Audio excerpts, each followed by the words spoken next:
Évaluation de la réaction de combat ou de fuite. Selon une étude de Taylor et al.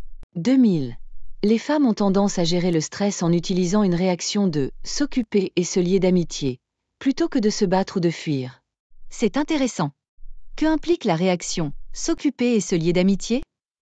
La réaction « s'occuper et se lier d'amitié » voit les femmes adopter un comportement nourricier et former des alliances protectrices avec d'autres femmes pour se protéger et protéger leurs enfants. Waouh, c'est assez différent de la réaction traditionnelle de combat ou de fuite. Pourquoi pensez-vous qu'il y a cette différence ? Eh bien, on pense qu'en raison de leurs différences physiques, les femmes sont moins équipées que les hommes pour faire face aux menaces en se battant ou en fuyant. La fuite mettrait également leurs enfants vulnérables en danger. Je vois, c'est logique. Savez-vous s'il existe une base biologique à cette différence ? Oui, certaines études ont trouvé une base génétique. Le gène SRY, présent uniquement sur le chromosome Y masculin, serait responsable de la promotion de l'agressivité et de la réaction de combat ou de fuite. C'est fascinant. Ainsi, l'absence de ce gène chez les femmes, ainsi que d'hormones comme l'estrogène et l'ocytocine, pourrait être à l'origine de la réaction « tendre et se lier d'amitié ». Exactement.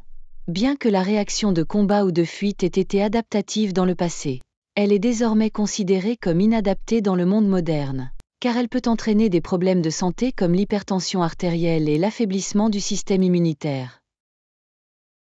La réaction de combat ou de fuite est davantage due à la socialisation et aux attentes liées au genre, qu'à une base génétique. Intéressant. Pouvez-vous nous en dire un peu plus ? Absolument. Les hommes sont souvent socialisés par le biais des médias et des modèles pour gérer les situations de manière agressive, tandis que les femmes sont encouragées à compter sur le soutien des autres. Je vois.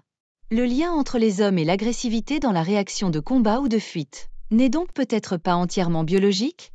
Exactement. Une étude de Von Dawan et al. 2012 a révélé qu'en temps de crise, les gens peuvent en fait afficher un comportement coopératif, quel que soit leur sexe.